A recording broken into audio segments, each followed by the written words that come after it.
Somos do planeta Samuel. Vamos juntos aprender que Jesus nos leva ao céu. No planeta Samuel. O que é planeta Samuel? Que barulho é esse planeta Samuel? Contar Júnior, aprender é legal. Histórias da Bíblia e reino animal. Planeta Samuel, planeta Samuel. Eu vou aprender e estar no céu, no planeta Samuel. Fala aí, meu pessoal. Boa noite, galera. Tudo bem com vocês?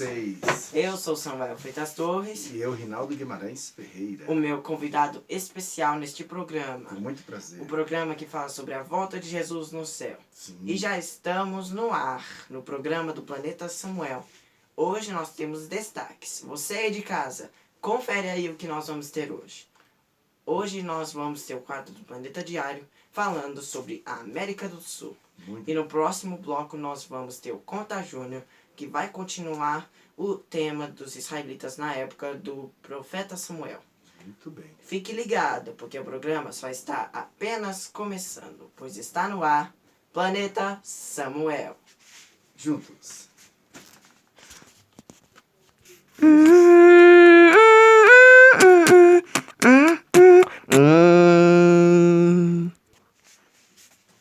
Olá, começa agora Planeta Diário, o seu jornalzinho do planeta Samuel. E hoje nós vamos falar sobre a América do Sul. Bom, como já disse, meu nome é Rinaldo e eu sou amigo, muito amigo do Samuel. Quase padrinho, meio pai, meio tio, mas ele é meu amigo e eu faço questão de participar do programa dele porque ele é muito amado pela minha família, né? Ele é muito amigo do meu filho Arthur, que também é autista. Ele é muito amigo da minha esposa Glauce, que também vai estar aqui muito em breve fazendo um programa com ele, falando a respeito dos direitos dos autistas, que é muito importante. Samuel me pediu para falar alguma coisa sobre a América do Sul e eu sou um apaixonado, né, por geografia. Percebo que hoje o estudo entre os jovens, principalmente em relação aos adolescentes, eles não conhecem geografia e não conhecem história. Nós temos adolescentes que não sabem sequer onde o Brasil se localiza no planeta Terra, né? Então o Brasil, por exemplo, está localizado na América do Sul, que é uma parcela significativa do globo terrestre, né? Só para vocês terem uma ideia, nós temos uma população gigantesca, algo em torno de 440 milhões de habitantes só na América do Sul. Desses 440, o Brasil hoje, isso em cima do censo de 1922. Então o Brasil responde pela metade da população da América do Sul e nós temos, além de ter a maior população da América do Sul, nós também temos o maior território.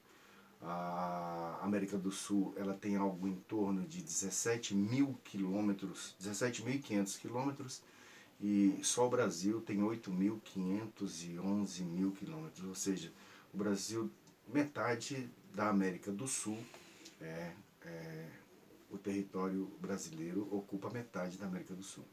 Então são muitos países, muita diversidade, muitas culturas diferentes, né?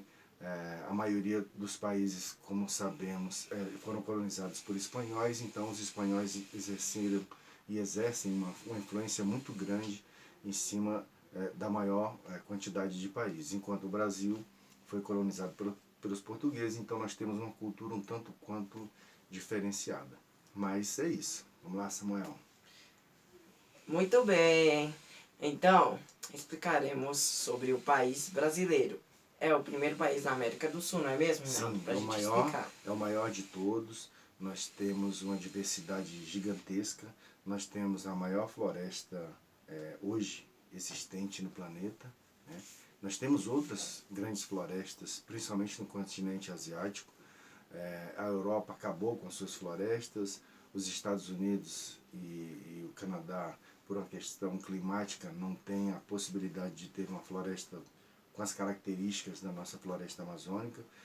Agregado a essa floresta amazônica, nós temos o Pantanal, Então nós temos o Cerrado, nós temos uma diversidade muito grande, tanto na questão em relação à fauna, quanto em outras áreas, né? Nós temos climas diversos, somos um país continental, então é fácil observar que o Brasil ocupa uma importância gigantesca, principalmente em relação à produção de remédios, porque muitos desses remédios são tirados das nossas florestas, né? São muitos princípios ativos.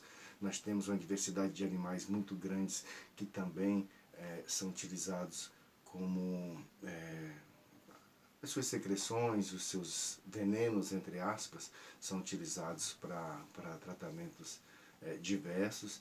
Nós temos ainda a questão da água, né? Nós somos o maior reservatório de água doce do mundo, temos o maior rio em extensão do planeta, água doce, e o Brasil é isso. O Brasil tem um significado muito grande em relação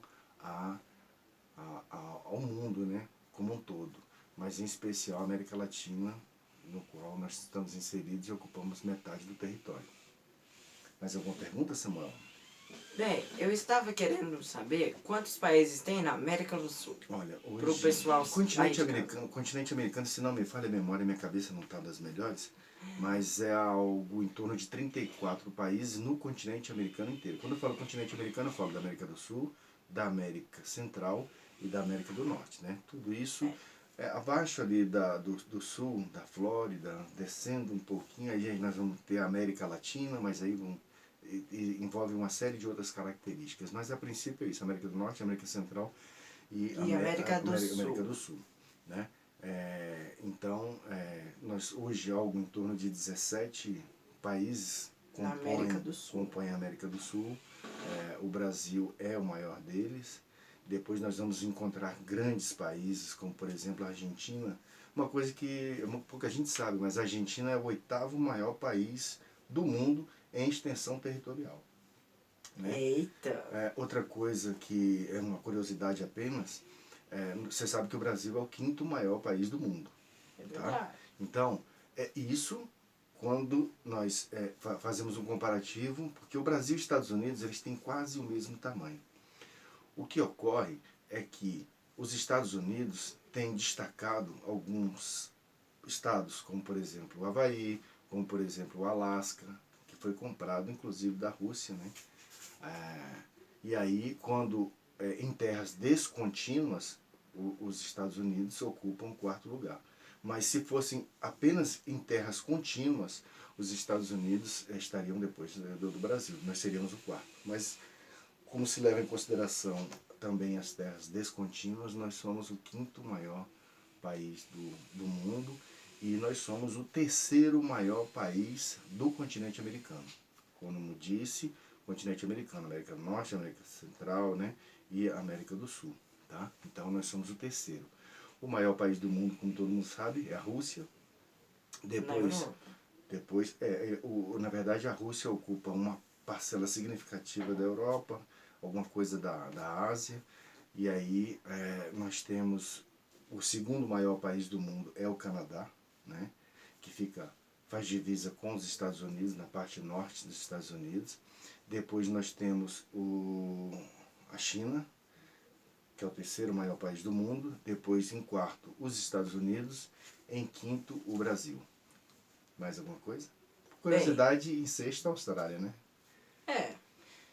Como eu ia explicar, né? Aqui no Brasil temos a floresta amazônica. Sim. É tão importante e lá tem árvores nativas, entendeu? Sim. Não foram plantadas pelo homem. Inclusive, por exemplo, se a gente for para a Bíblia, em Gênesis capítulo 1, a partir dos outros versículos, podemos ver que Deus criou os céus e a terra. Sim. A terra era sem forma e vazia. Sim. Havia trevas sobre a face do abismo. E Deus fez com que luz existisse, falando, haja luz, e houve luz. Sim. E então tudo surgiu graças à palavra de Deus. Sim. Então podemos explicar, né? Sim. O Jardim do Éden, por exemplo, tem árvores nativas, não foram plantadas pelo homem. Sim. Aqui no Brasil temos a floresta amazônica. E é tão importante porque dá oxigênio para o mundo inteiro, Sim. até para nós. Sim. Mas tem muitas pessoas por aí, Rinaldo, que não respeitam a lei das árvores nativas e cortam as árvores nativas, mas não plantam outras no lugar. E aí aquele local fica deserto. E aí ficamos com menos ar no Brasil. E isso tudo vai influenciar no aquecimento global, isso tudo vai impactar as geleiras que estão lá no hemisfério norte, que estão no hemisfério sul, e aí o nível das águas sobe. Alguns rios estão abaixo da linha do mar, por consequência as suas nascentes vão ser extintas, e aí o prejuízo é gigantesco, né? Além do que, por exemplo, hoje é um dia que está fazendo muito frio aqui em Brasília. Então, para você ver a importância que uma floresta como a floresta amazônica tem em regular a nossa temperatura, né? Nós estamos no centro-oeste, que é um local muito seco, que é um local que não tem floresta. Nós estamos no Cerrado, e que é muito diferente das florestas, porque aqui é seco. Nas florestas normalmente é um local muito quente e úmido, enquanto que no centro-oeste, né, principalmente aqui nessa parte do Goiás, onde Brasília se localiza, é muito frio e seco. E nós sofremos muito com isso, né, Samuel? Sofremos muito por causa disso. Sim.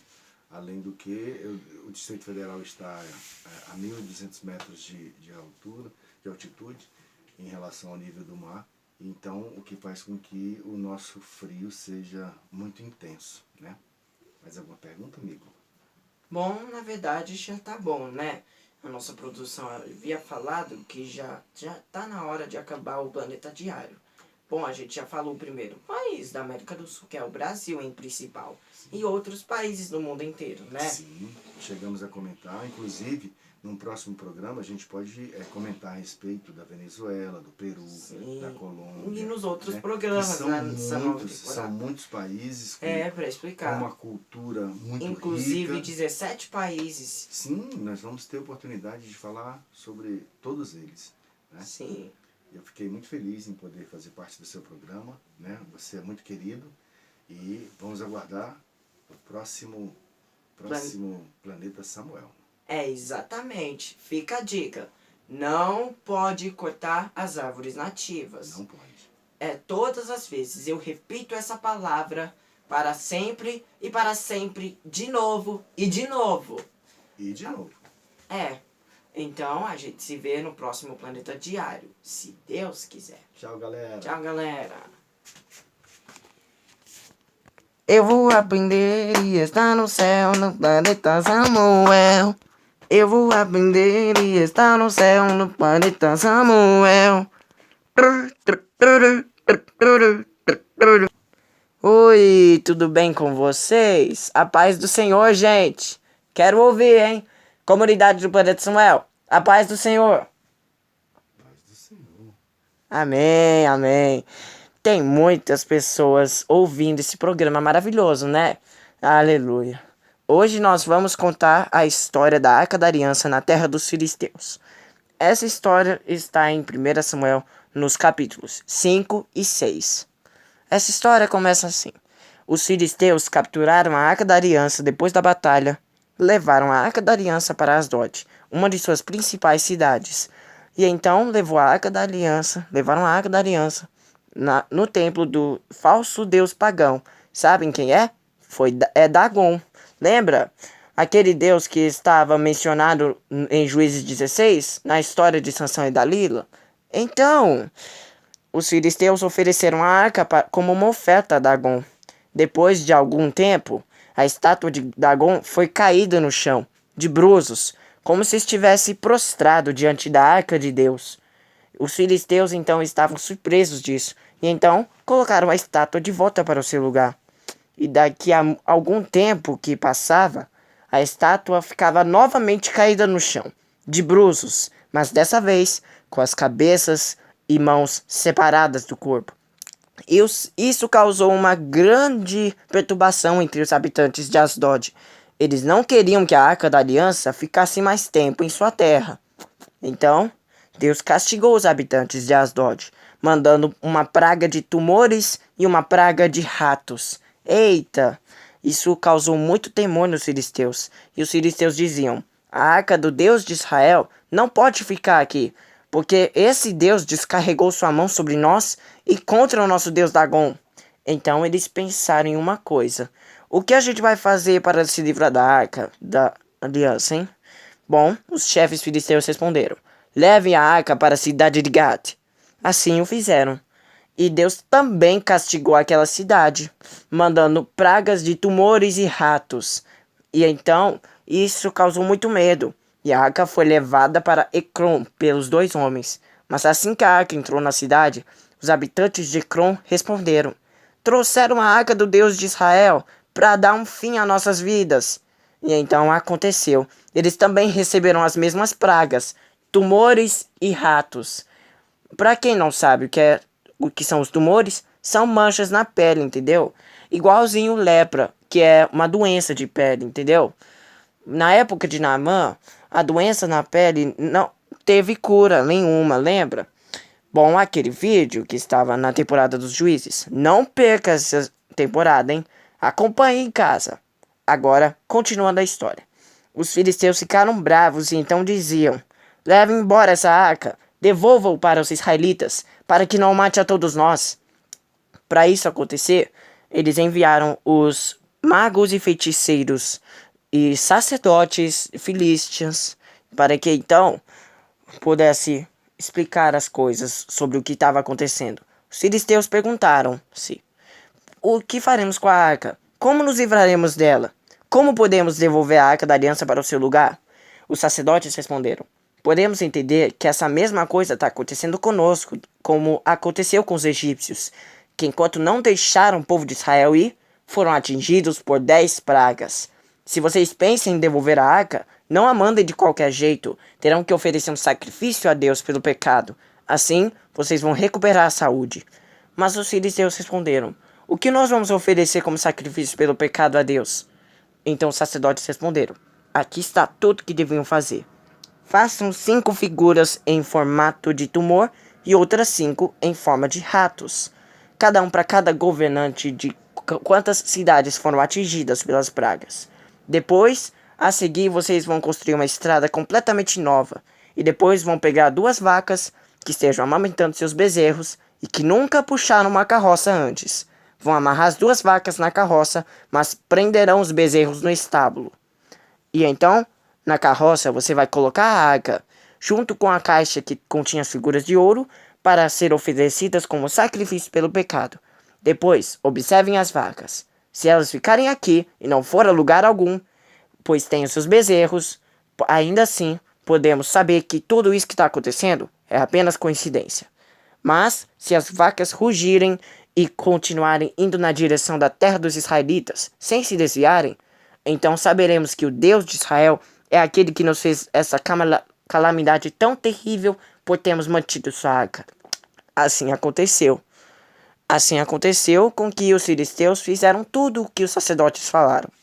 Pegaram as 2 vacas que amamentaram seus bezerros e que nunca puxaram uma carroça antes. Então amarraram as 2 vacas grandes na carroça e então prenderam os bezerros no estábulo. Depois colocou a arca da aliança na carroça, junto com a caixa que tem as figuras de tumores e ratos. As vacas, em vez de irem onde estavam seus bezerros, estavam indo em direção para a terra dos israelitas sem se desviarem em momento nenhum. Os chefes filisteus seguiram a carroça para ver se vai chegar na terra dos israelitas. A arca da aliança permanecia na terra dos filisteus por 7 meses e finalmente foi trazida para uma cidade israelita chamada Bet-Semes. O povo de Bet-Semes ficava contentes ao ver a arca da aliança. Ficaram felizes e mandaram chamar os levitas para que pegassem a arca. As vacas então pararam no campo de Bet-Semes, onde havia uma pedra enorme. E então nela colocaram a arca da aliança em cima e a caixa com as figuras de ouro. Depois o povo do vilarejo usaram a madeira da carroça e com a madeira da carroça usaram para então fazer holocaustos a Deus. E usaram as vacas e sacrificaram as vacas. Os chefes filisteus observaram aquilo e voltaram para Ecrom naquele mesmo dia. Assim aconteceu. O povo de Bet-Semes ficaram contentes ao ver a Arca da Aliança, mas alguns homens tiveram uma ideia ruim. Vocês sabem qual é? Eles se atreveram a olhar dentro da arca e Deus os matou imediatamente. Houve uma grande mortandade. Muitos israelitas ficaram mortos. Então, os levitas levaram a Arca da Aliança para a cidade de Kiriat Jearim e levaram para a casa de um homem chamado Abinadab, que ficava em uma colina.